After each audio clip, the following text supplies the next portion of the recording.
if the boss at home packing the stuff. I hope the buns don't get crushed. Well, Your Honor, Jim, I know there's a lady from the quilt shop wants to say something for a couple of minutes Okay. about COVID. Oh. She's never been here before, so my hand.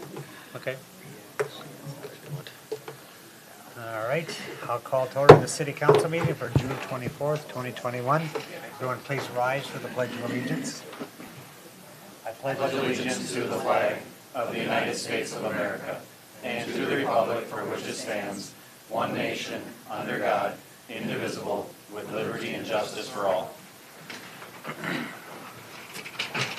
Okay, roll call. Steve Cherney. Here. Kevin Kadada. Here. Tim Rude. Here. Cindy Fuhr. Here. And Scott Palava. Here. Okay, tonight's agenda goes through 10E. Any additions, deletions, or corrections to the agenda? Motion to approve the agenda is presented. Motion by Councilman Palava, Second? second by Councilperson Fuhr. Any further discussion? All those in favor? Aye. Opposed? Motion carries. Excuse me. Approval of minutes. Consider approval of the minutes from the June 10th, 2021 regular meeting. Any additions, deletions, or corrections to the minutes? Move to approve the minutes. Second, Your Honor. Motion by Councilman Kadada, second by Councilman Cherney. Any further discussion? All those in favor? Aye. Opposed? Motion carries. There are no public hearings tonight, so on to presentation of citizens' petitions and comments. Comments limited to 2 minutes. So if you're not on the agenda, now is your opportunity to speak. I'll leave. Sure, come on up. Just state your name, please. My name is Lisa Strahacker.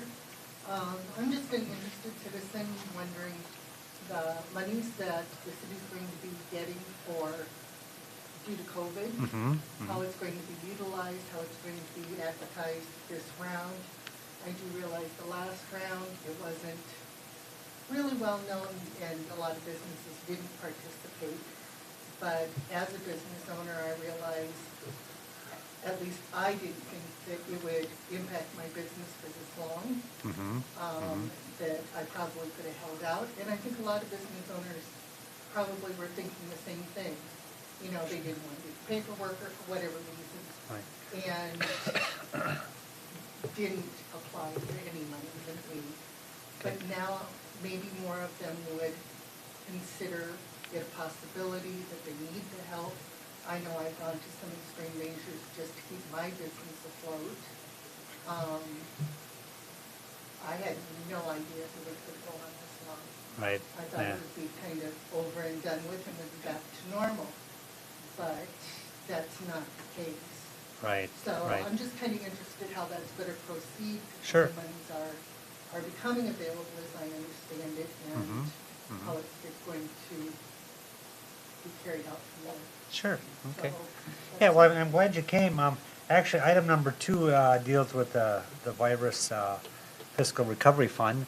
But I think Joel certainly can give us a history and a background of where the previous monies went. And I know, you know, we as a city tried to do as much as we could to advertise the funds and all those kind of things. But you're right, I mean, a lot of people didn't want to, you know, fill out the paperwork and all that kind of jazz. But yeah, if you want to stick around for 15 minutes, we'll get you some answers. Awesome. Thank you so much. Thank you. Thanks. Okay. Anybody else care to speak? Okay. On to the consent agenda. There's 3 items tonight: the monthly bills, the treasurer's report, and the board and commission minutes. Would anybody like any of those items pulled for discussion? Motion to approve the consent agenda. Motion by Councilman Palava, Second? second by Councilperson Fuhr. Any further discussion? All those in favor? Aye. Opposed? Motion carries. There is no old business tonight, so on to new business. 2021 Minnesota State Legislative Update. A distinguished guest tonight, Representative Todd Lippert. Welcome, sir. Thank you, Mayor and council members. It's good to see you. And yeah, I was hoping when I scheduled to stop in, I was hoping that we would be wrapped up with session. We're not quite wrapped up yet, but we will be done by June 30th. So we'll be on the floor tomorrow, Saturday, Sunday, Monday, Tuesday, and we'll get the rest of the bills wrapped up. things, but mostly I wanted just to have some time to check in with you, just hear if there are questions that you have for me, things that would be helpful for me to be working on, and talk about that in a minute. So I serve on the Agriculture Committee, Environment Committee, Climate and Energy Committee, as well as the Behavioral Health Committee. So those are some areas where I focus. I have two students with me tonight who are doing some interning with the office. So Louis Graders there to take a photo of everyone, and Nate Bowers back Hello. there as well. One of my priorities this session has been try to get some progress on assistance for streets for small cities. And as I'm sure you're aware, cities that are under 5,000 people don't receive any sort of distribution out of the gas tax. And those of the legislature realize it's an issue, realize it's not fair, but once you start talking about, well, how do we change the formula or get some pot of money that can go towards it, then things get very difficult. But I was able to work with Chair Hornstein of the Transportation Committee and on a couple different possible solutions. First, we were talking about adding some fees related to rental vehicles and directing that money to small cities. We were talking about ongoing funding related to indexing the gas tax to inflation and having that directed. By the time it got through conference committee, we just passed this bill off the floor yesterday, the transportation bill. We have a small cities assistance account in the transportation bill. We do have $18 million in funding for this biennium in that account that will go to cities of under 5,000 people. Now, once you spread that out across 705 cities in Minnesota, that number shrinks pretty quickly. But Lonsdale should receive around $70,000 for some street assistance. Montgomery about 55, and this around 30. That won't go super far, but it's something. And hopefully, now that we have this account, it's something that we can build on. So I'll be here to have more conversations with the legislature about how we can build on that going forward. Today we passed the housing bill, and it's over $100 million of funds for housing. There's about $6 million for workforce housing. I know that's been a concern for Lonsdale. Quite a bit for focus on affordable housing, also homelessness prevention, which is an issue really statewide, not just in metro areas. And then the eviction moratorium off-ramp is a key part of that bill too. And that's been one of the key places of negotiation for ending with these kind of releases. We had an eviction moratorium in place for public health reasons during COVID, make sure that people were staying in their homes and not without a home during the pandemic. And then as we get to the end of the peacetime emergency, we didn't want to have kind of a waterfall of evictions. We wanted to have enough time for people to find a new home, but also enough time for landlords to be able to be made whole through the rental systems to be available. So that's a part of this bill. There'll be about 105 days for people to have time to find a different place for landlords to get assistance. And I expect the peacetime emergency will be coming to an end, and we'll be able to negotiate our way to an ending with that. So we'll deal with education on Saturday, environment, jobs and economic development tomorrow. Taxes will be coming up at the end. That goes last, just to make sure everybody holds to the deal. One thing I want to mention related to the intersection, the County Road 2 intersection, I just called Mark Schoenfelder of MnDOT again today, just to let him know that we're paying attention. We're curious to know what options are available. He said they don't have options yet, but he's been talking with the people, and they want to get options to soon for that intersection. Do you happen to know? Do you happen to know if the roundabout is a permanent design in the upcoming? So as I talked to him, he was aware that we were talking about the roundabout in the discussion, so we can check to make sure that. So you're asking, are they planning on putting a roundabout? Well, I think, aren't they planning on resurfacing in 24 or 25? Yep. And I think our goal was to try to incorporate that roundabout into the resurfacing and recon of the highway, if we could. So we can make sure we ask about that when they get back to you about some options. Yeah. But like I said before, if you don't hear, if you're not hearing from them by the end of the month, let's make sure we're circling back to them, get some options, and then figure out, exactly what the permanent plan is. Even in the meantime, that intersection continues to be problematic. There's a crash there about every other week. Right. The general consensus from the people that have been involved is it seems like people are going too fast there. Now, when we did that study on that, or when MnDOT did that speed was never even listed as a potential factor, which I thought was, they never even identified it as, hey, we're going to look at this. It was all these other things. I would really like it if they would look at the speed at that intersection. You've got a 60-mile-an-hour intersection on a curve. It just adds up to that. That would make a huge difference there. Even in the interim, because if there's going to be a roundabout there in 3 years or 4 years or whatever, if you're going to be having traffic coming out of town going from 30, are you going to bump it to 45 and then slow it down into a roundabout? Why don't we just slow it down to 45 right now? And once you leave, get past that intersection, we could probably avoid a lot of headache in the meantime. Yeah, and I brought up the speed limit question in the conversation, and he said it gets complicated because of just what he said to me was when one community is asking for change of speed limit, then it makes it difficult to make an exception. Now, I think what you're talking about, as I hear you, is that's a pretty long stretch, and would it be better if that's all zoned, at 45, especially if you're putting in a roundabout? You wouldn't want to be increasing speed. We've got cities. I think we've got city streets that are entering in the 60 zone. Yeah. So I would encourage you to be raising that with MnDOT. What you're saying makes sense to me, and they may just need some more explanation or more on that question. All right. I found Mark to be pretty responsive, and if you're not finding that to be the case, please let me know. Okay. Okay. All right. Thank you.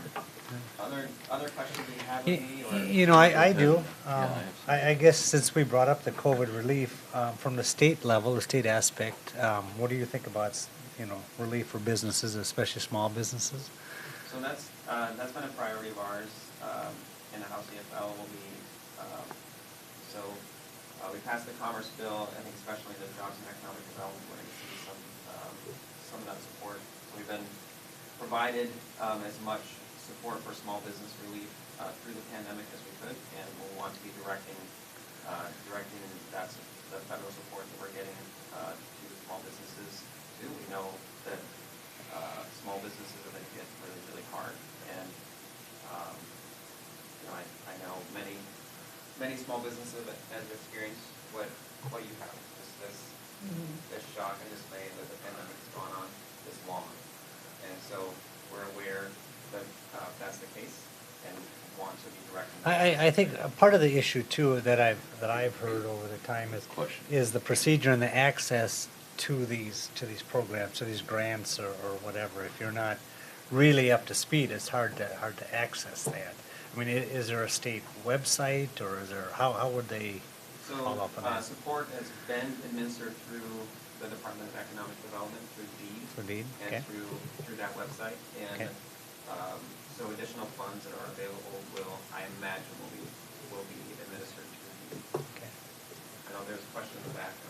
I just want to say I have a good friend who lost his life 2 weeks ago to suicide because he spent his life building up a small business, and over the past year watched it fade away. And I just don't feel that people in St. Paul are paying enough attention to depression and suicide in our small businesses. Okay. Yeah, we know this has just been tremendously hard, that we've, many people have lost their lives, and many people have lost their businesses, and just the tremendous stress that people have been under. Whether you're watching, you're just extremely stressed that your business is falling apart, you don't know what's gonna happen, you feel trapped in that. Or your family's scrambling, trying to figure out, how to manage this, it's just been extremely hard.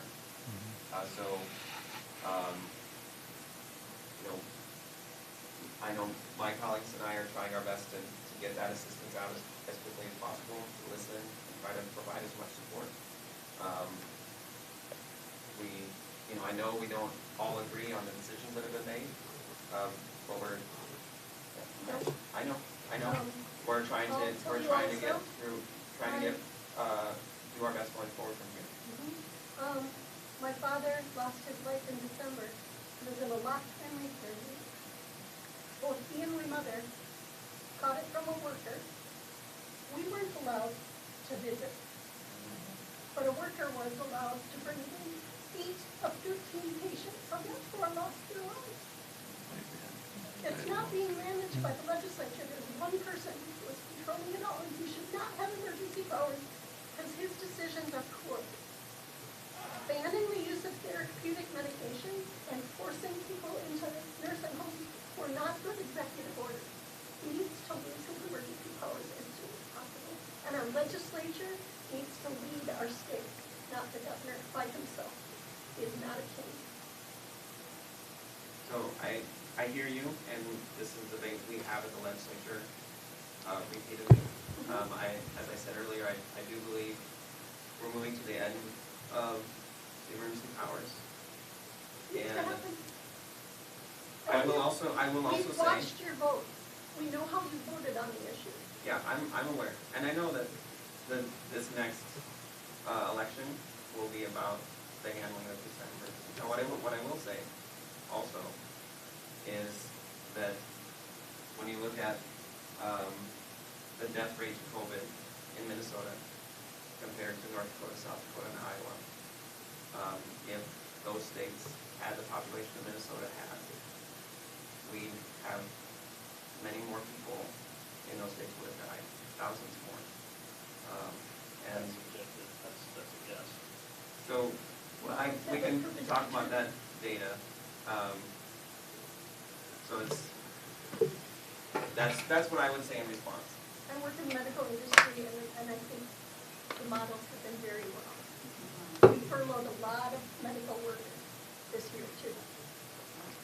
Small clinics. Yep, in rural areas. And our governor put infected patients into nursing homes, He so did. is that. It was an executive order to put patients in nursing homes and to ban the use of therapeutic medication.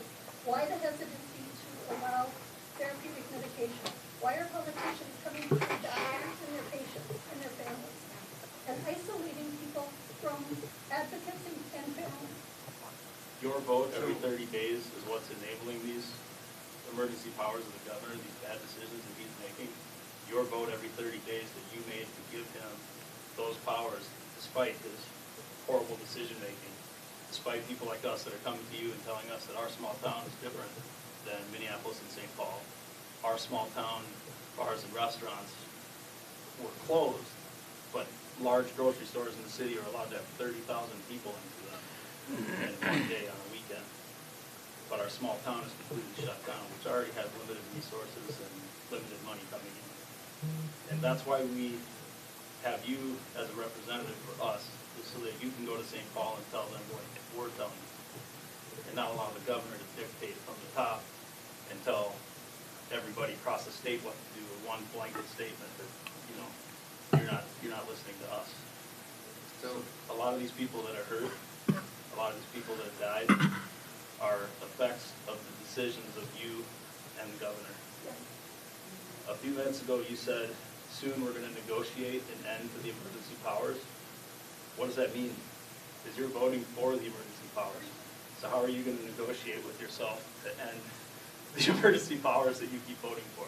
So I'll say just a couple things, and then I'll make sure that I'm letting the mayor and the council determine how this discussion is going here. Sure, So negotiations, there are negotiations underway to kind of resolve the remaining pieces of emergency power. So that's what I'm in. And so I thoroughly expect that we will see an answer. Now, what I'll also say, is I'm listening to the whole district. The whole district doesn't agree with what I'm hearing here. And I would say with the medical professionals I've been talking to throughout the pandemic, have been very much in favor of the measures that have been put in place. I'll also say that I'm someone who lost an uncle to COVID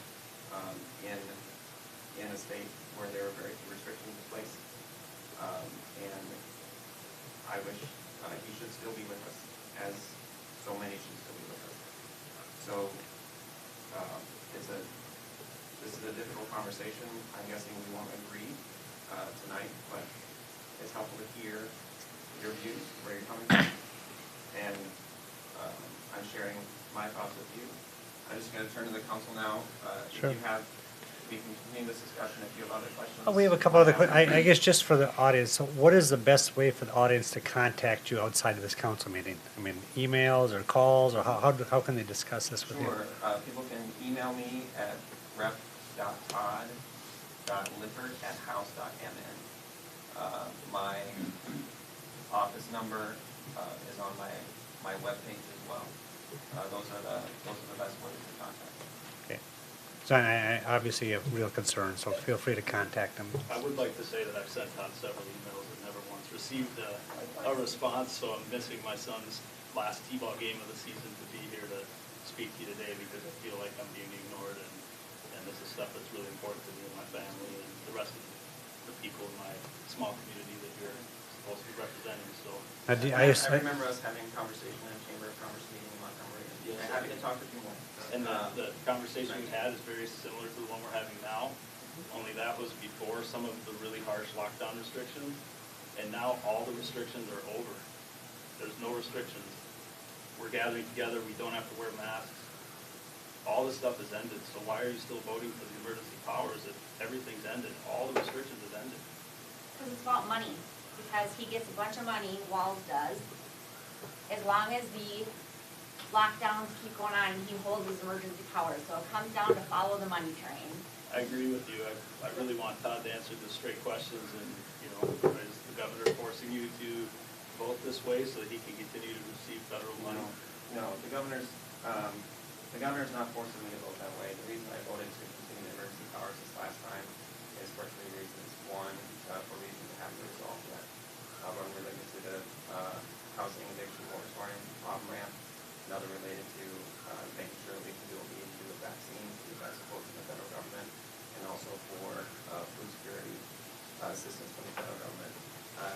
And we're getting those issues ironed out to make sure that we can do that, continue to do that without peacetime emergency in place, but that hasn't been in place to this point. So those are the reasons that I voted the way I did. When I'm through, I'm happy to have a conversation. Yeah, I do Okay. enjoy having a conversation with you on the record in a public forum, and that's where I think these conversations need to take place. If me and you have a conversation in private, and you blow me off and we're out in the hallway, the rest of the people that are here don't get to hear what you have to say directly. Okay. Okay, so he has contact, I assume you probably have town hall meetings or some along the way and all those kind of things too, so, okay, I'd like to see more. thanks, okay. All right, Councilman Attorney. Is any other council person? Oh, go ahead. Yeah, okay, great. Thanks for coming, Representative Lippert. One of the things that's near and dear to my heart, I've been watching on the federal level, is the audit that's going on in Arizona. And now I believe one of the other states are going to go forward too. Is there any talk in the legislature, either on the Senate or the House side, of sending a group of folks down there like yourself, take a look at the process so that we're kind of familiar with that auditing process? If it proves out that it was worthwhile, has there been any talk along that line? So So I'm not on the state government finance board where they're dealing with elections, so I don't know what conversations have happened there. Okay. I know there are concerns with how that process has been unfolding in Arizona, kind of depending on what side of the aisle you're on, there's some. So there is some speak up there then? Sure, I mean, the same conversations that are happening in other state legislatures around voting are happening in St. Paul. And you know, my view is that, you know, we want our elections to be as safe and secure as possible. We want everyone to be, and want people to be able to participate, and make that participation as easy as possible for citizens, so that we are make sure that people are participating in our democracy.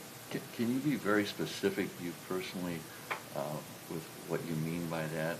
You know, we talk about, we have voter ID, we talk about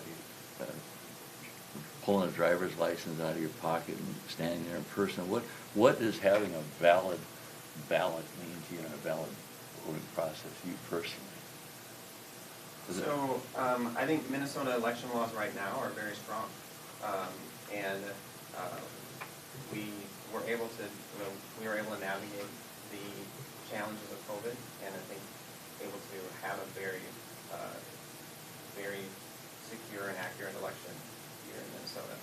Todd, can I call you Todd? Yeah, go ahead. Todd, would you support an audit if it became kind of a big topic up there, representing us out here in rural America, who poor Joel has to carry ballot boxes from over there in Faribault because we got an election coming up now, and set them out here and fire them up and stick a card in and validate them. But would you support an audit process here in Minnesota So, to validate the way we're doing it?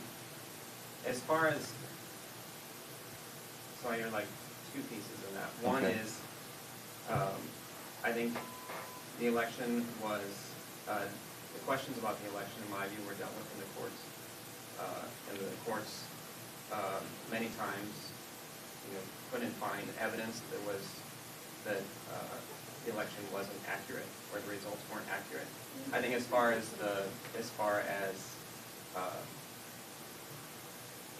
evaluating our methods moving forward, I think, I'm always interested in making sure we're improving those. One question I have is how can we make sure that elections are, we have the volunteers we need in rural places, in smaller communities and townships, and if we don't, how do we make sure that people are still able to vote? So we have jurisdictions in District 20B that are mail-in only. People have been mailing their ballots, and that's their only way of voting, and it's been working well. So, asking, well, how can we continue that? Should that be expanded in some other places? I think those sorts of questions are good questions to ask. But what I'm hearing, just for clarification, is if we find out in one of those other states that through an audit process that there were some problems with the way that the balloting machines were working, let's use the machines, that's been the topic. It sounds like you'd be open to looking at our machines here in Minnesota if they find something valid down there from a legal standpoint. So, I would not be supportive of an audit. You would not be supportive? I would not be in support of an audit, of an Arizona-style audit in Minnesota. So you are familiar with it then? I am familiar with what's happening there. I would not be in support of that happening here. I won't ask you why, because that could be a long answer, but so it'd be interesting to know that though going forward, because that's the kind of thing we need you all to. I don't care if you're a Democrat or a Republican. We need you all to help us here. That we don't have the power to we can do a lot of flag waving and all that jazz, but as far as power to change, if there is irregularities in there, or if there is flat out fraud, it's you all that's going to make the change, not us, and that's the plea going forward here. So I'm clear on that. And what I would say in response to that is that there is a lot of work for making change. I think we need to trust the process that unfolded and trust our courts. That courts across the country would be able to rule in favor of evidence that there was fraud if there was evidence there. So I think we trust the process of the courts. Thank you. Last question. Why in here in Minnesota, this would be a tough one to answer, I think. Last election, we had 33,000 Democrat folks turn out to be election judges, and the Republicans only turned out 3,000 for election judges. That seems, what do you think causes that? So I'm not familiar with those numbers, and, you know, whether. Is one party more whether- interested than the other, do you think? I don't know. I mean, I think the question of making sure, you know, both parties making sure that our citizens are engaged and participating in our democracy and doing what's needed so that we can have our elections and put our leaders into elected office is something that's really important. I don't, those are numbers that I'm not Sure, familiar with. okay, no, fine. And so thanks for being here. It's really, how can I say it? It's important that you get out and talk to us like this. And, because we are a microcosm, but we're many, you know, these Yeah. small towns out here, and we need you all, okay? Yeah, All I right. appreciate the opportunity to be here. Okay, thank you. That's all you're on. Okay, anybody else? I have one question on status of a bill, I guess, the PUD bill, the restructuring of PUD. Earlier this spring, there was about, 20 different mayors and towns that sent a letter opposing this. Just wondering where that's at. PUD, sorry. The planned unit development. Zoning preemption. Yeah. Zoning preemption, yes, so, that is not, that was not passed in the housing bill, I believe, so.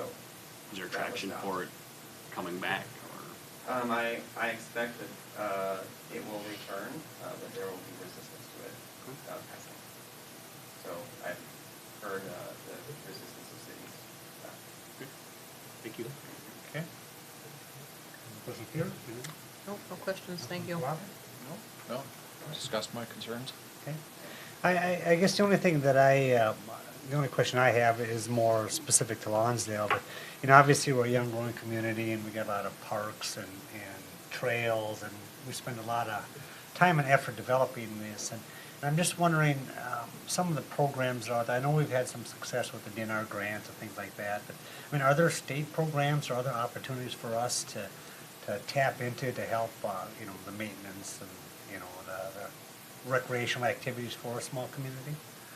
So, so questions about access to funds for maintenance of parks? Parks and development, just recreational, you know, quality of living, all those kind of things. You know, it seems like a lot of communities are able to access, you know, funds for community centers and all this kind of stuff.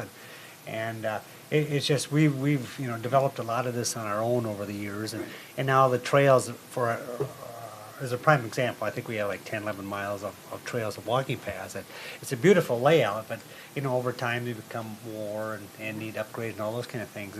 And I'm just wondering if there's, you know, is there recreational grants out there, or is there access to, you know, pots of funding, or? Yeah, that's a good question. The one possibility that comes to mind is, so we did pass the legacy bill earlier this session. So as part of the sales tax that goes to protecting our outdoor heritage, the arts, the environment, and parks and trails.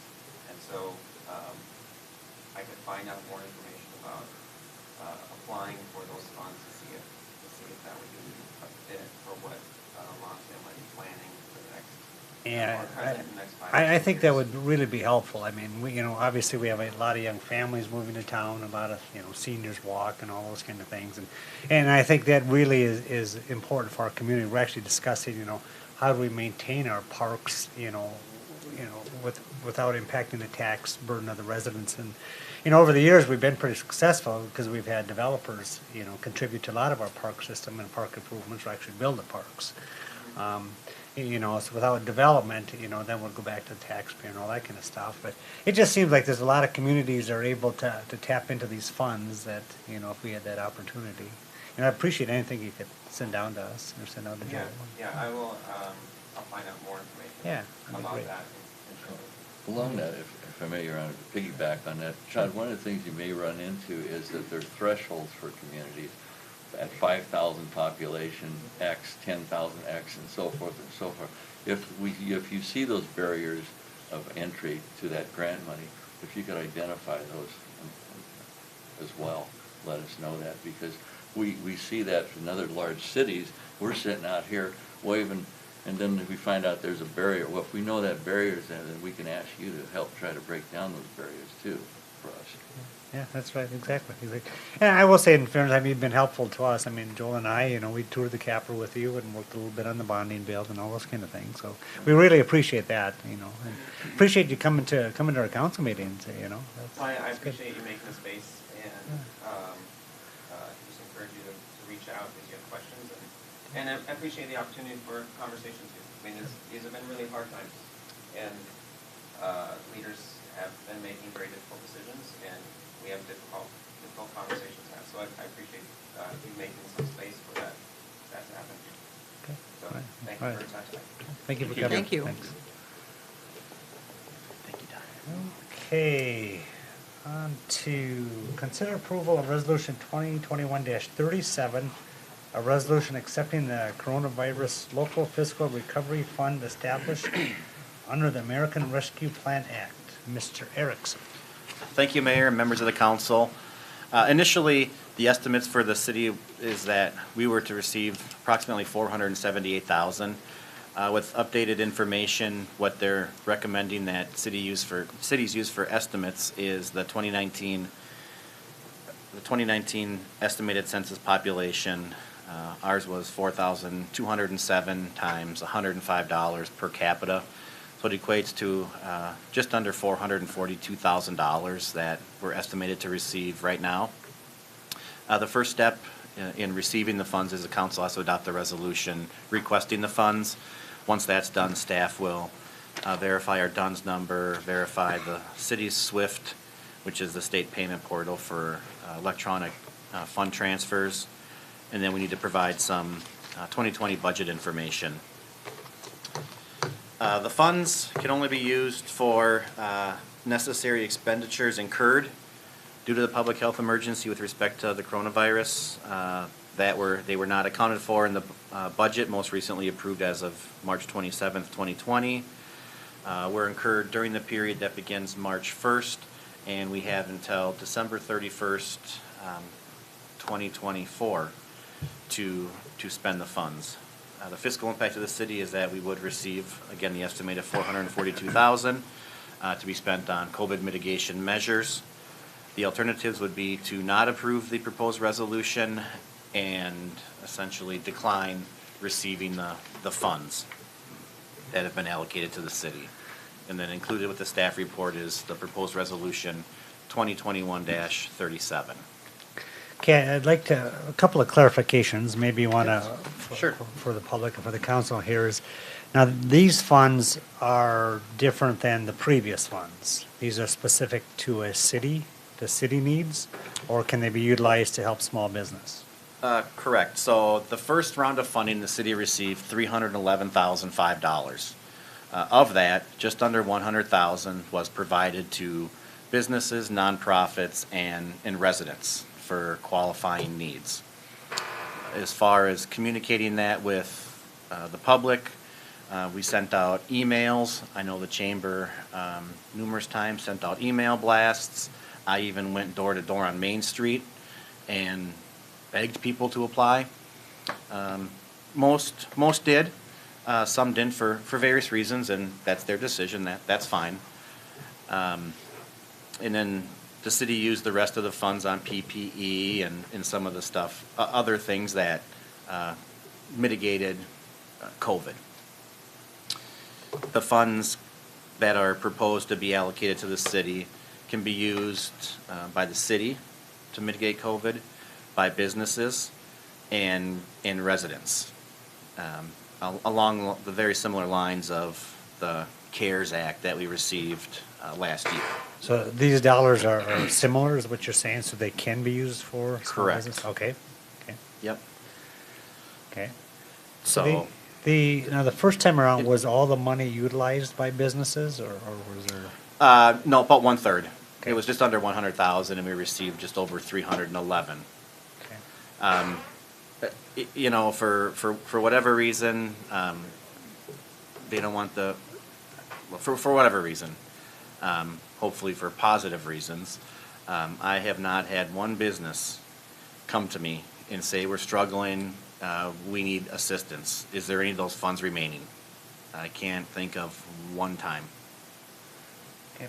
I mean, I do know, just some of us are, being part of the chamber, that Shanna's done a great job with the distribution and the contacts of, I think, some of the deed grant opportunities, and Rice County has some grants and all those kind of things. But normally I don't open it up to the floor, but I would like to ask the lady there, what do you think we could do better? How could we help you more? Or what would you like to see done?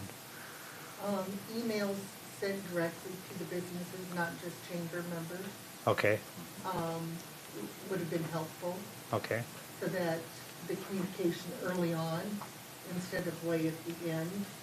I don't know when Joel visited Main Street businesses, but I'm there every day except Sunday and Monday, and I missed his visit. Do you think there's still a need, or do you still think there's a demand? Oh, I have a huge need. Okay, and other businesses in town too, I suspect, could be. I would assume. Okay. I talked to several again. I've done some extreme measures just to stay afloat. Sure, sure. So how would you say is the easiest way to get you information? You say just an email, or do you check city websites, or do you read the paper, or what's? Well, I tried the city websites. The EDA minutes is from February. Okay, So, I don't think the website's updated as much, or maybe I just don't know how to navigate it well. But, emails, a postcard, okay, Postcard. anything like that would be. okay, Your Honor, Okay. one of the things we run into is that, there are, as you know, there's about 125 businesses, not all are chamber members. Mhm. And Shannon does an excellent job on that. But I was thinking, in light of what the lady said, using utility bills for the businesses, like you send out, Mhm. knowing those addresses, just a blurb saying, hey, got some more COVID money, contact City Hall. That way, we send it out, it's cheap, right. boom, it's done. Right. I don't. But you'd agree with that? I mean, if we did something That like. would be awesome. Just a little Okay. note on utility bill Mhm. would be Okay, perfect. okay. Okay, okay, Unfortunately, we don't have the space on our utility bills, so I just want to make that clear. We would have No, to just a card. go to a. This would be an additional mailing. A Yeah. different, Right. and the city staff would have to stuff those envelopes, or we'd I'll have come down and to stuff them, contract Bill, it out. If you want me to. And also, the chamber emails were sent to chamber and non-chamber members. No, I said Shannon does a great job. okay. So I guess, yeah, so, but we hear what you're saying. I mean, obviously, we love and want our small businesses in town, and it's really been trying. So I think tonight, the resolution is basically to accept the money, right? And then, as we move forward, then the city council will decide how to distribute it, or how to work with the businesses or residents or city or whoever. Is that right? Is that? Correct. Okay. And upon completing all the steps, we would receive 1/2 of those funds this year and the balance next year. Okay. So we're not getting $441,000 next month. Okay. Your Honor, I'm not clear on why we need a resolution to do this. I don't know the legal ramifications. Do you, Joel? Because, we qualify for it. I don't know why it takes a resolution of the council. I mean, we can just say, hey, thanks for the money. Why are we doing it in resolution, I guess? I think it's a formal process that the council is acknowledging that they're accepting the funds and what the uses of the funds are. So what you're saying, it clarifies. Well, Should a resolution not want to be adopted, I will submit the process and see what happens. yeah, I mean, I don't know if we need it, Your Honor. But I don't know why you'd want to put a hiccup in the system. do we know what causes a hiccup, though, Kevin? I mean, Well, I mean, we don't know, but I just bring it up. A lot of these things, we've just been doing them for so long. Right. And I so, mean, just the formal way of doing it, basically accepting it. I just like to get, Anytime you have a board, for example, for corporations that receive EIDL or any of those funds, they were required to do a formal resolution from the board of directors. Yeah, I didn't see anything in our policies that required, that's why. No, I brought it understand up. that, but it just is it's for consistency. I don't wanna waste our time. I vote for the resolution, let's do it. So is that a motion? Is that Yes, what you sir. said? Yeah, sure. Motion by Councilman Shurdy, Second. second by Councilman This is Palava different. to approve resolution 2021-37. Any further discussion? No. All those in favor? Aye. Opposed? Motion carries. All right. And again, thank you, business owners, for coming tonight and voicing your concerns. All right. Consider approval to authorize staff to advertise for a part-time liquor store clerk at grade 1, step 2, $13 an hour. Mr. Erickson. Thank you, Mayor, members of the council. We have been informed that one of our employees will be resigning in August. So to get a jump on that, staff's recommending that we be authorized to advertise for a part-time liquor store clerk at grade 1, step 2. That is one step higher than what we currently begin that position and a couple others. The reason I'm recommending 13 is twofold. One, I'm recommending that the lowest step on our pay scale for 22 be eliminated. And also, staff's concerned that we might not receive any applications, just given the current employment market. And we can see Casey's as hiring for $12.65. So I think we at least need to be there. Competitive. So staff would recommend being authorized to advertise for a part-time liquor store clerk at grade 1, step 2. So moved. Motion by Second. Councilman Kadada, second by Councilman Cherney. Any further discussion? All those in favor? Aye. Opposed? Motion carries. Discuss whether or not to allow solar energy systems in commercial, industrial, and public facility districts. Mr. Baker. Thank you, Mayor Rude and members of the council. I know you guys have been discussing recently that Ideal Energy's proposal for the industrial park. I think there was some direction given on that. That was quite a bit bigger array of solar panels. We had a lunch and learn event at Trichka Park, and from that, right away the very next day, we got contacted by Generation Building Center wondering if they could do a little panel for their business. They had talked to some of the representatives that were at that meeting, and in looking into it, we only allow for panels to be put on roofs basically in residential districts. So they're a permitted accessory use. In all of our other districts, or commercial, industrial, and public institutional, so like if they wanted to do one at the school, currently not allowed. So some cities have put together some pretty good ordinances, like Elko New Market has addressed this. I think they may have some at their school site, but that's on the edge of town. So what I told Jenny from Generations is that I'd bring it to the council and just kind of get their sense, because it's kind of a big deal. If you look at the next page, as you're going down Highway 19, what do we want our town to look like? Do we want to see places where all these arrays are? Are we okay with seeing one smaller one, or do we not want to see any? So what I'd like is just a little bit of direction from the council on what your thoughts are on having these solar panels in commercial and industrial areas, or even on our schools or our property, the city's property. And, if so, if you do think that's a good idea, how big or where should they be located? So I'm open to any of your thoughts, and we bring it back to the planning commission. First of all, Ben, was there a reason why they did not want look at roof mounted? My question too. Yeah. I think it's just initial, and I think I don't know if roof mounted, they'd have to have some engineering done. So we talked a little bit about that. I think it might be just easier, and I think that location, because that's where the power pole is. And so there's probably reasons of that location just due to where the electricity is. Okay, I just was curious. I think my question is, and the solar companies don't look at how it impacts other people.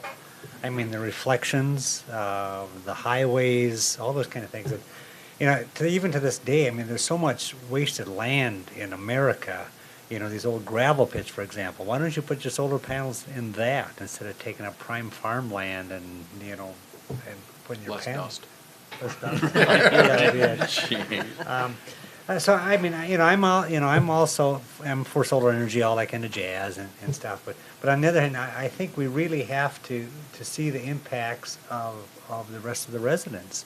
I mean, I think that's why at least some of the council was against it on the industrial park, because you're taking prime buildable land with tax base and all those kind of things, and basically throwing it away and just putting up panels, and that would be a concern of mine, honestly. But, you know. Well, I thought Go at ahead. that event, they actually were discussing that there's actually a bottleneck of solar right now. There's not the ability to get all this solar that's coming from the panels onto the grid, and it's requiring major upgrades to property owners because they can't push all the electricity back onto the grid. So they're having to spend significant money. So, yeah, I'm not opposed to the premise of it, but what type of infrastructure issues are we going to, and I guess we wouldn't, but the power company is going to have? What's that going to mean for us dealing with additional equipment, or now they don't have the infrastructure to transport it, now we're having to tear up our roads and stuff like that for underground. I don't know, just looking at all these type of things. I think aesthetically, I don't know that we'd want, like the 6x12s or, 20x20s just kind of sporadically throughout any of the, if it's on the roof, I guess it's not as noticeable. Right. And that doesn't bother me as much as the ground ones do. I lived through this up in Burnsville, and oh my gosh, I went to put a solar clock, which it went in at 13, Highway 13 in Nicollet, so that's pretty. Oh my gosh, I thought, what the hell? The clock and all these solar panels. So it's been there now for 18 years, and the flowers have grown up around, and the clock still works, believe it or not, and the solar panels, the way they designed them, I mean, they're aesthetically pleasing. But I agree, we shouldn't have these big plates just hanging around the city everywhere, but I think if it's done right, then it's kind of cool. And what I like the idea, it brings Lonsdale into the kind of the modern day kind of look, feel type of, hey, they got some solar panels down there.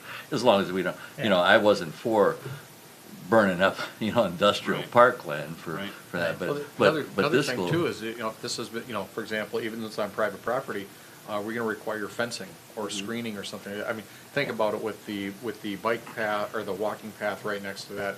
You almost got to, even though it's on private property, the attraction for kids to climb on it, that sort of thing.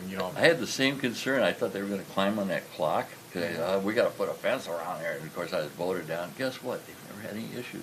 People kind of think it's almost like a shrine. Right. So, I don't think I've ever seen that. you'll see. It's across from the Holiday Station. Oh, there. really? Okay. Yeah, you'll see. By the transit station. Yeah. Oh, really? Yeah. Oh, okay. It's around the corner. Well, they're turning up something across the road. Is that a charging station, or is that going to? I think so. Yeah. Is it? Yeah. Yeah. That's. I'm surprised they can't tie these solar panels to a charging station. That's pretty cool. If they could. But anyway, like I said, I don't think we're necessarily opposed to it. It's just, the aesthetics and the impacts to the residents. There has to be a way for it to be a little bit more discreet. I mean, the lumberyard has, yes, a lot of roof space, or is it not possible to put it off in the southeast corner? Yes, it would require some trenching in of the power line or something like that, but, I mean, there's trade-offs that could happen. Sure. Ben, did you like Elko's ordinance? I think it kind of comes down to aesthetics is what it comes down to. Oh, so the ordinance is okay, it's whether or not Right, we want it's just a visual thing, so if you, what I'm hearing is that roof mounted would be best. Right. Kind of ties in with the structure. It's better for your insurance because the panels are impact rated. So for hail and stuff, I know homeowners, your insurance will go down if you have solar panels on your roof. Really? I don't think we should limit if a private owner wants to put up something, aesthetically pleasing, they pay for it. I think we don't. Well, we shouldn't kind of went through squash this, that. in the late 70s, early 80s, when there was Sure. the big thing with the solar panels, and there's still some residents that have the panels, Yeah. and you know, didn't have the technology then, I suppose, you know, it lasted 10 years, whatever, but, no, I agree, I mean, I think we're all open-minded, yeah, absolutely, yeah. So then if there was some ground mounted, it would have to be discreet, hidden. Well, it has to and be kind of- pleasing, you know. Yeah. And I really don't think on this site anyhow, right there is the best Right. site for it. Yes, I You know, think maybe we agree, behind the yeah. building would be better. Okay. That's very helpful, thank you. Okay. All right. The added item was consider approval of a land lease agreement between the city of Lonsdale and James Schmitz. Ms. Jerickson. Thank you, Mayor and members of the council. Earlier this week, I was approached by Schmitz's in regards to cutting the crop on the business park. So I said that, yes, we were interested, given the way that the land sales are going, we have to do something. And the last resort is having city staff go out there and mow it. So what's being proposed is the same agreement as in the past. The only changes, and I was gonna provide an update on this, we actually closed on the 10 acres in the business park on Pondview yesterday morning. So that is sold, we no longer own that. Check is in the bank. Check is in the bank. Not even in the mail. Better yet. So last year the rent was 200, we're proposing it's 200. Again, there's only 2 parcels in the business park that are part of this agreement. And then we removed the language where if the city would sell land, they get X% prorated on a per acre basis based off of the rent and how many acres come out of production. That has been eliminated, so regardless if the city sells land or not, it's $200. And like I said, the main thing is city staff isn't taking the time to mow that. Okay. There's one for sure, maybe a second crop. This year could be tough. Right. Can I jump in? Well, there? yeah, it's been dry Sure. and most stuff's been cut Yeah. 3 weeks ago. It sound, I'd vote for $1. The man's doing us a favor by, you know, just make it $1. You know, let, the nutrition value of the hay is, or the alfalfa is virtually zero. The city doesn't, we'd spend more money probably mowing it than, I'd like to just consider something less than $1. Kevin said he's a nice man, I just Oh, asked he's Kevin, very very good guy, and I don't wanna do 0 because we can't do that, but we can do I $1. think the point of the 200 is, you know, so you have other people that may want to cut the grass. you I was just know, gonna say, if I recall, I think it was actually out for bids, was that 3 years ago? Right. Yep, and we have had a long-term relationship with Schmitz's since the Yeah. initial seeding. And they took a crop off it, or crops every year except for one. Right. But you're right, you know, but, So, I don't know, I mean, you have the agreement in front of you. I I'd don't like to know. make a motion for $1 and amend the, what's before us, Your Honors. I Okay. think that might be opening a can of worms. Okay. Motion by Councilman Cherney, I'll second it then. you okay with that, second? We haven't voted yet. Okay, second? Thanks for the second. Any Michelle. further discussion? I don't know, I mean, Joel's got the agreement drafted, you know, at 200, I think but, There's white out here. okay. All those in favor? Aye. Opposed? Aye. Aye. Aye. Well, thanks for considering it. fails. Right. All right. Now, back to consider the approval of land lease at $200. I make a motion to approve the land lease between the city of Lonsdale and James Schmitz as drafted. Motion by Councilman Kadada, Second? second by Councilperson Fear. Any further discussion? All those in favor? Aye. Aye. Opposed? I abstain. No, Motion nay, carries. nay. Motion carries. All right. All right. Good try, though. You know, Okay, that was a thank good you. try. You get an attaboy. Yeah, thank you, sir. Before we go to department reports, but we should let Joel discuss the big deal of the day here with the lot closing. You're ready right now? Yeah. So, as I just said, we did close on the 10 acres on Pondview yesterday. I did send an email to the owner, just asking for an update of where they were in their plans, and since we've closed, I'm assuming that you want to get rolling, so as his plans become available, get them to us, we can start reviewing. So the response I got was the plans are ready, and they're looking for submittals to be submitted to the city in the next week or so. Wow, that's great. So That's I haven't really seen a exciting. site plan or grading plan or anything like that, so. I think initially they were talking, 100,000 square foot building, maybe 150. Yeah, up to would that, be- even 200, that'd so. be- Oh my gosh, that'd be a big deal. Yeah, big deal. So, good work. So, Okay. Department reports, Mr. Blesak. Well, our projects are full force. Trichka Park is got curb and concrete sidewalk. I believe Monday or Tuesday that'll be getting paved.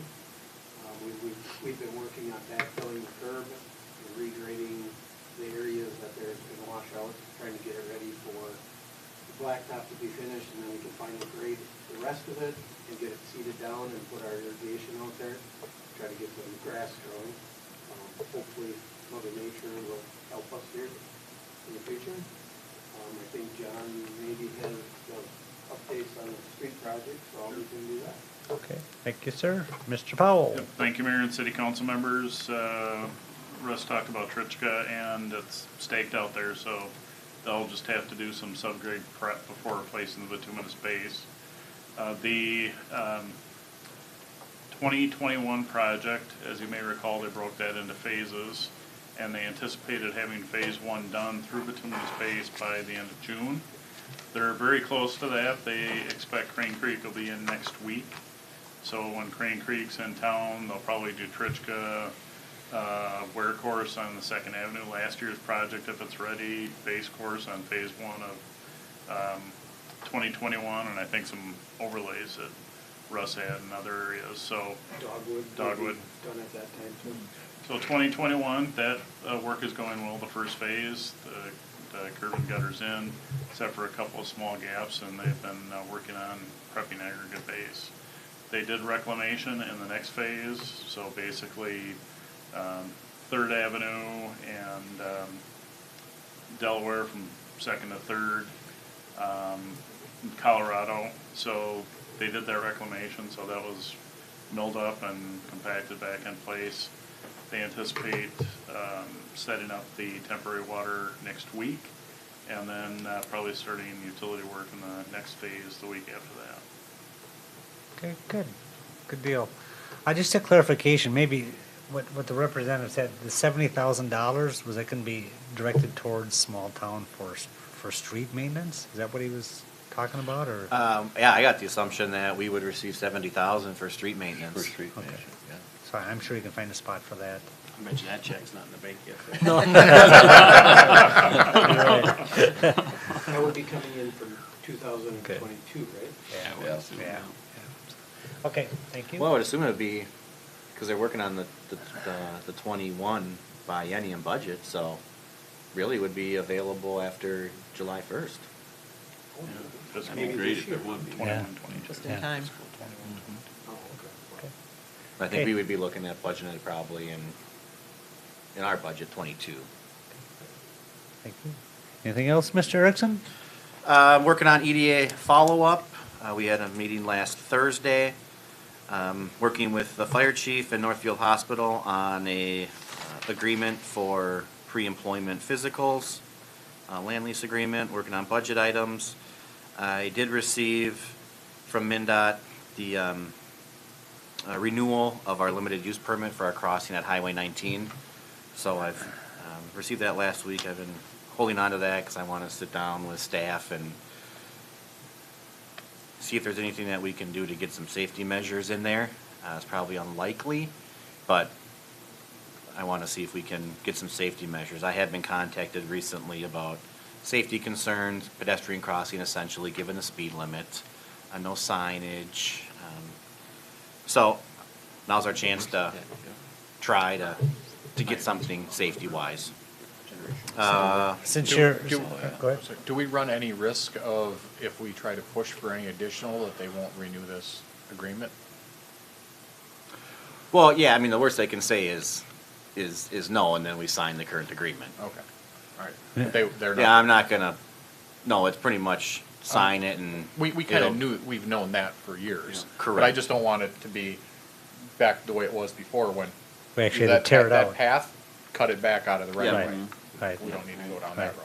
Right. I agree 100%. Okay. Just to follow up, Councilman Palava had some really good questions about that roundabout, Yep. and I think So- the representative left the contact information to, was it Mark? Some Mark guy? So- Do you have that information? Yes. MnDOT has received a safety grant for that roundabout. It is scheduled for 2025, part of the project. Okay. And Representative Lippert, unfortunately, no one's here. No, he's still out there. We need him. But, you know, we kind of get blasted on Facebook that the city needs to do something, the city needs to do something. Quite frankly, the city has taken the lead on making that intersection safety. Right. And Todd, or Representative Lippert, excuse me, has been a huge help in being the conduit between us and MnDOT. We don't get any answer. We email or give Representative Lippert a call. By the end of the day, I got an email from MnDOT, Yeah. the district engineer. It's not the planner. Funny how that is, huh? Exactly. So he's been a huge help in that realm. Okay, good. Good to know. We did have some hail damage, so our adjuster's coming out on Tuesday. So we're working on that. Staff went over the projects, working on, we finalized and submitted our state TIF report. We talked about closing on the 10 acres. Mosquito spraying, we're doing that every Tuesday. I'll probably evaluate next Tuesday to see how much rain we get. It's pretty dry and mosquitoes are, at least in my neighborhood, pretty limited, which is a good thing, but Yes. I don't live where there's lots of trees and shade and retention ponds and stuff like that. We did get an email today, residential rural development on the north side of town has been put on hold due to costs. We talked about the liquor store clerk and working with the property owner in regards to the Heath Creek culvert on their property. So we've gotten communication back from MnDOT, so we'll be following up with them and trying to get a plan to move forward. Did you have something to add, John? Yes, Mayor, I was a little confused about the discussion on the roundabout because I understood that it had been funded as a roundabout for permanent improvement there. Okay. And so they're essentially waiting for the rest of the scoping of Highway 19 to catch up with that, but that, I think, is already locked down. Yep. Okay, okay, good, thank you, thanks for that clarification. Anything else, sir? No, that's it, thank you. Thank you, sir, thank you for all your work. Mr. Baker? At that same intersection, I don't know if you noticed, that fence did come down. It had been broken for quite a while. That was kind of a planning commission had requested that come down. There's a park board budget out for review. They'll get taken up and they'll come to a meeting in July. We've got some land use applications coming in and lots of permits through our new iWork system. Good, good deal, thank you for all your work. Councilman Cherney, Yes, anything sir. else? Yes, Your Honor. Had a library board meeting and nice discussion. We have a new member, and as you all know, and one of the things that came up is, hey, the residents here come down to the library, and they was wondering, could the city put a sidewalk from the library so that they could walk down to Macathuns? I don't know if that was brought before you guys at all before or It not. was last year, late last year, was that, or was that already 2 years ago? Is that like the lane, we were talking about putting the lane? Yep, to the Oh. west. Yeah, so I said, well, I'll take it to the council, I'll take it to Ben, and we'll kind of kick it around. The other thing that came up, I asked the question, I said, where do you all see a library? You know, because we've talked about the campus idea and all that. I couldn't believe, I about fell off the chair. I literally about fell off. They said, downtown. I said, downtown? And they said, yeah, that way people can walk to it, it's centralized. If it's up there on the hill, and I go, oh my God, you talk about a can of worms. But I got to thinking about this, and I thought, you know, that's Steve Perry's property. That's, what's it called, the South 40 or something, what it used to be called? I wonder, so anyway, I'm just throwing that out. It popped up, So the sidewalk popped up and the library downtown popped up. And I don't know if you all heard about the library downtown, but it was news to me. So I'm just throwing that out, Your Honor. That's all I have. Okay, Okay. thank you, sir. You're welcome. Councilman Kadada. We have not met with Parks or Planning and Zoning since our last meeting, so I have nothing to report. Okay. Councilperson Fear. Well, the liquor store is keeping busy. They had sales of $199,000 in May and a gross profit of $46,000, and we're on a gross profit per year to date of $190,000. So we're doing well. The demand is still there. Good. Never seems to go away, does it? This is true. I think I saw in the news recently, they said that they're anticipating it'll probably be about 2 more years before it'll return to pre-COVID numbers. Ride the wave. All right, thank you. Councilman Palava. EDA met last week. We had our latest update on the BRE program. We're going to be having our I forgot which meeting, which the community meeting. The retreat? The retreat, that's right. Next month, and going over all the data with the task force, the volunteers and everything, so that'll be coming up. We also talked about the budget briefly, or I guess, it's the EDA budget, it's not super in-depth, so, but we reviewed that. And then we also looked at listing our commercial properties that we have for sale, because we dropped the Cushman Wakefield contract, and we agreed to use a company called LoopNet, which is unlike the other outfit where you have to be a broker or a realtor to see it. LoopNet's available to everyone, so if you are a business owner or a developer or whatever, you're looking for something, you can find it, and then you can deal with us. It's a monthly subscription, Sure. As opposed to a real estate If outfit. I may, is there a cost for that? Yeah. What does that cost? It was about $650 a month. Per month? Per month with a 6-month About minimum. 7,000. Isn't that something that should be coming before us to approve that dollar amount? That was the EDA's budget. Yeah, but we have to approve. I mean, So the total cost was $649 a month for the gold. It was 6 months, so it was like $3,600. Oh, $3,600, but I mean, I thought. Minimum. I thought the Oh, yeah. spending of the EDA, we have to approve that. They're not a spending authority. I mean, we grant them the money, but something like that, but that's surprising. The EDA is a separate entity. It is a separate entity, Yep, but and the council still funds them, and the council would. And in the Would bylaws, you in the EDA bylaws, there are certain requirements where the city council does have to approve. The EDA is a separate entity from the city council. From a budget standpoint, then, Joe, if the council agrees, I'd like to bring that forth as a budget item to see that ordinance then, because that's news to me. That the EDA could spend money without our authority. Okay. It's a separate legal entity, I know of that, that's definite. But spending authority, Your Honor, is what I'm talking about. Okay. Thank you, Your Honor. So yeah, those were those items, and then as far as the PD goes, footings are all in, and looks like the sewer, the stormwater, that infrastructure is being put in currently. Yeah, I'm just gonna ask that, so are you satisfied with the progress then? Are we? Yep. I Okay, did good. stop there and ask for an update. So the water main's installed, sanitary sewer installed, the footings are installed, hydrants are installed. Storm sewer is about 50%. Most of the parking lot and road are cut to subgrade. That's been happening. Looking next week, we're looking at installing fabric over the subgrade, installation of sand and gravel. I'll be finishing the storm sewer and then pouring the stem wall for the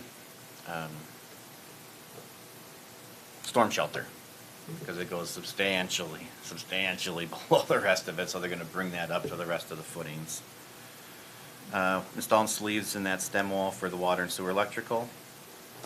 And we'll be meeting on Wednesday. Okay, I assume somewhere along the way then we're still gonna try to decide what we're gonna do with the old police facility, whether it's seal bids or whatever, but I suspect towards fall or sometime, we'll have to kinda. Your Honor, what if that loop net could be used for that? Yes. What? Yes? Because we had Okay. the option to put multiple Yes, we parcels can, on there, we'll so have, we we could. can have Okay, multiple good. parcels. Okay. Good point. Yeah, all Good under point. that one. that Okay, one good. On the one Yeah, program. good Yeah. idea, good Yeah. point. Thank you. Yeah, and to that, just when we had our meeting last Wednesday, they said that we were on schedule, everything was on schedule, given the, there was a, little hiccup and delay here, but everything was still out within the window, so there's no anticipated delays with anything right now. Good. So we're attributing that to the council member liaison? I will take no credit for anything. Scott, I saw you out there without a hard hat on though. When was this? I don't know, but I did. I'm just pulling your leg, Scott. I was gonna say, because the only time we were up there was for that, on the site, I was on the site last. You should even say that in jest there, right? I'm sorry. All right, just to wrap Just up consider this the source, show. Your Honor. Really good. Just a couple of things, we may be helping you with that, selling some of that land. We have a meeting on the 6th there with somebody that's pretty interested in maybe a parcel of land. K-Chick on Monday, I'm actually gonna take Shanna with this time, so she can plug her community days. And other than that, happy 4th of July upcoming. Until we meet again. Same to you. And we adjourn. Motion by Councilman Kadada. Second. Second by Councilperson Fear. Any further discussion? All those in favor? Aye. Aye. Opposed? Motion carries. This meeting's adjourned.